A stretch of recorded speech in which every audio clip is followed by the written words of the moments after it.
Hello friends, welcome to மாங்கனி சமையல். இன்றைக்கி நம்ம மாங்கனி சமையலில் ரொம்ப டேஸ்டியான ஒயிட் மட்டன் பிரியாணி, அதாவது மட்டன் புலாவ் எப்படி செய்கிறதுன்னு தாங்க பார்க்க போகிறோம். இது நம்ம நார்மலாக அதிக மசாலா போட்டு செய்கிற பிரியாணி புலாவ் மாதிரி இல்லாமல் மைல்டான காரத்தோட நல்லா ரிச்சான டேஸ்ட்டில் அட்டகாசமாக இருக்கும். ஸோ கண்டிப்பாக நீங்கள் ட்ரை பண்ணி பாருங்கள். வீட்டில் எல்லோரும் ரொம்ப ரொம்ப விரும்பி சாப்பிடுவாங்க. சரி வாங்க, இப்போ இந்த ஒயிட் மட்டன் பிரியாணி எப்படி பண்ணுறதுன்னு பார்க்கலாம். ஃபஸ்ட்டு நம்ம மட்டன் புலாவ் பண்ணுறதுக்கு அரிசியை ஊற வச்சிடலாம். அதுக்கு நான் 1/2 கிலோ அளவுக்கு பாஸ்மதி அரிசி எடுத்து வச்சுருக்கேன். இப்போ இந்த அரிசியை 2-3 டைம் நல்லா கழுவி எடுத்துக்கோங்க. அரிசியை நல்லா கழுவுனதுக்கு அப்புறமா இப்போ இது மூழ்கிற அளவுக்கு தண்ணி விட்டு 1/2 மணி நேரத்துக்கு ஊற வச்சுடுங்க. அதிக நேரம் ஊற வச்சிடாதீங்க, சாதம் குழஞ்சி போயிடும். கரெக்டாக 30 நிமிஷம் போல் ஊறிச்சினாலே போதும். இப்போ இது நல்லா ஊறட்டும். இப்போ இந்த டைமில் நம்ம மட்டனை வேக வச்சிடலாம். இப்போ குக்கரில் 1/2 கிலோ அளவுக்கு மட்டனை க்ளீன் பண்ணி வச்சுருக்கேன். அதை உள்ள சேர்த்துடலாம். மட்டனை ரொம்பவே சின்ன சின்னதாக கட் பண்ணாமல் இது மாதிரி கொஞ்சம் பெருசாக கட் பண்ணி வாங்கிக்கோங்க. இப்போ இதில் 1 இன்ச் அளவுக்கு பட்டை, 3 லவங்கம், 3 ஏலக்காய் சேர்த்துடுங்க. கூடவே 1 டீஸ்பூன் மல்லித்தூள், 1/2 டீஸ்பூன் கரம் மசாலா, 1/2 டீஸ்பூன் சீரகத்தூள். சீரகத்தை நல்லா வாசம் வர அளவுக்கு வறுத்துட்டு பவுடர் பண்ணி 1/2 டீஸ்பூன் சேர்த்துக்கோங்க. இதனுடைய வாசனை அவ்வளோ ரொம்ப நல்லா இருக்கும். அப்புறம் 1 டேபிள் ஸ்பூன் இஞ்சி பூண்டு விழுது, 2 டேபிள் ஸ்பூன் அளவுக்கு புளிப்பில்லாத நல்ல கெட்டியான தயிர், கூடவே பாதி எலுமிச்சம்பழத்தோடைய ஜூஸும் சேர்த்துடலாம்.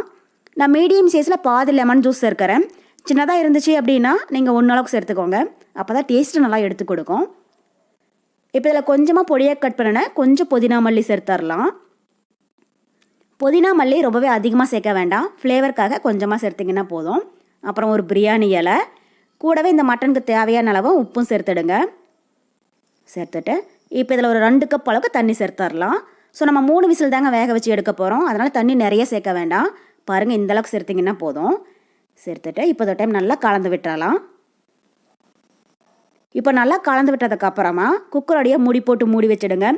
இது மீடியம் ஹீட்டில் 3 விசில் இருக்கட்டும். 3 விசில் ப்ரெஷர் ஃபுல்லாக ரிலீஸ் ஆனதுக்கப்புறமா எப்படி இருக்குன்னு பார்க்கலாம்.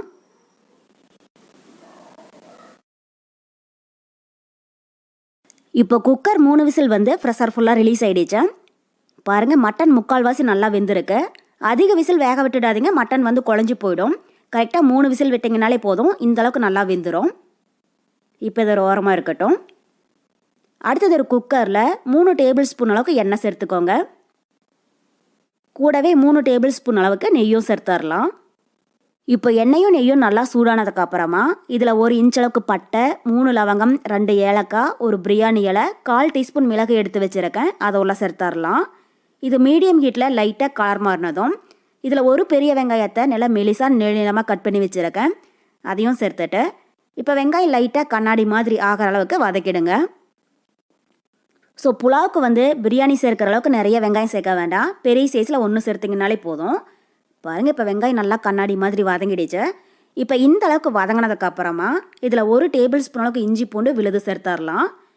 இஞ்சி பூண்டு விழுது ஃபஸ்ட்டு நம்ம மட்டன் வேக வைக்கும் போது கொஞ்சம் சேர்த்துருக்கோம். இப்போ 1 டேபிள் ஸ்பூன் சேர்த்திங்கன்னா போதும். கூடவே காரத்துக்கு ஒரு 6 பச்சை மிளகாய் கீறி வச்சுருக்கேன், அதையும் சேர்த்துட்டு இப்போ இந்த இஞ்சி பூண்டுடைய பச்சை வாசனை போகிற அளவுக்கு இதை நல்லா வதக்கிடலாம். ஸோ நம்ம காரத்துக்கு வெறும் பச்சை மிளகாய் மட்டும்தாங்க சேர்க்குறோம்.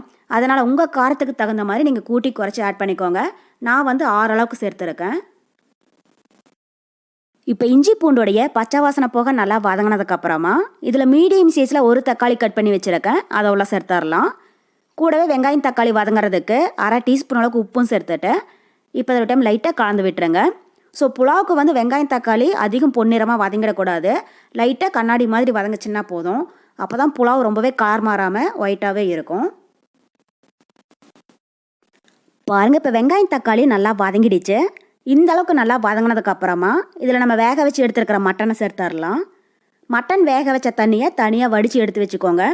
மட்டன் ஓரளவுக்கு வதங்கினதுக்கப்புறமா இது கூடவே சேர்த்துடலாம். இப்போ மட்டன் உள்ளே சேர்த்துட்டு இதை ஒரு 5 நிமிஷத்துக்கு நல்லா கலந்து விட்டுருங்க. பாருங்கள், இப்போ மட்டன் பீசஸ் எல்லாம் வெங்காயம் தக்காளியோட சேர்ந்து நல்லா வதங்கி எண்ணெய் பிரிஞ்சு வர ஆரம்பிச்சிடுச்சு. இப்போ இந்த ஸ்டேஜில் 3 கப் அளவுக்கு தண்ணி சேர்த்துடலாம். நம்ம மட்டன் வேக வச்ச தண்ணி ப்ளஸ் நார்மல் தண்ணி ரெண்டுமே கலந்து 3 கப் சேர்த்துருக்கேன். ஸோ நான் இந்த கப்பில் தான் 2 கப் பாஸ்மதி அரிசி அளந்து எடுத்தேன். இப்போ அதே கப்பில் 3 கப் அளவுக்கு தண்ணி சேர்த்துருக்கேன். 1 கப் அரிசிக்கு 1/2 கப் அளவு தண்ணி சேர்த்துக்கோங்க. சாதம் வெந்து வரும்போது குழஞ்சி போகாமல் உதிரியாகவே இருக்கும். இப்போ நான் 2 கப் அரிசிக்கு 3 கப் தண்ணி சேர்த்துருக்கேன். சேர்த்துட்டு இப்போ இதோட டைம் நல்லா கலந்து விட்டுறலாம். கலந்து விட்டுட்டு ஒரு 5 நிமிஷத்துக்கு அப்படியே விட்டுடுங்க. தண்ணி நல்லா ஒரு கொதி வந்ததுக்கப்புறமா நம்ம அரிசியை சேர்த்துடலாம். பாருங்கள், இப்போ தண்ணி நல்லா கொதிக்க ஆரம்பிச்சிடுச்சு.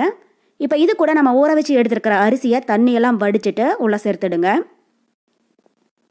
தண்ணி இந்த அளவுக்கு நல்லா கொதி வந்ததுக்கப்புறமா அரிசியை சேர்த்துக்கோங்க. அப்போ தான் அரிசி வந்து உடஞ்சி போகாமல் இருக்கும். இப்போ அரிசியை உள்ளே சேர்த்துட்டு இதை ஒரு டைம் லைட்டாக கலந்து விட்டுறலாம். கலந்து விட்டுட்டு இப்போ உப்பு காரம் டேஸ்ட் பண்ணி பாருங்கள். உங்களுக்கு ஒரு வேளை உப்பு காரம் பத்தலை அப்படின்னா இந்த ஸ்டேஜில் தேவையான அளவு ஆட் பண்ணிக்கோங்க. ஏன்னா சாதம் ரெடி ஆனதுக்கப்புறம் சேர்க்க முடியாது, இப்போவே சேர்த்தாதான். அவ்வளோதான். இப்போ கடைசியாக வாசனைக்காக பொடி பொடியாக கட் பண்ணின கொஞ்சம் புதினா இலை தூவி விட்டலாம்.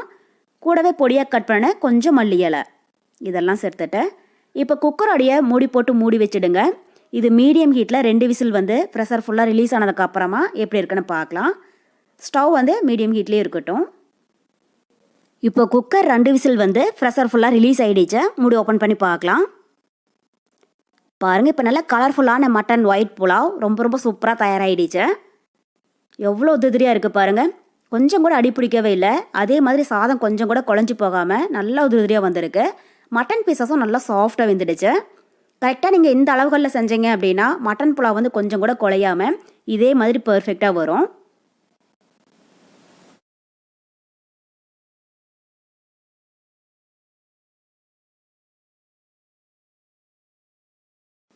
அவ்வளோதான். இப்போ நம்ம ஒயிட் மட்டன் பிரியாணி ரொம்ப சூப்பராக தயாராகிடுச்சு.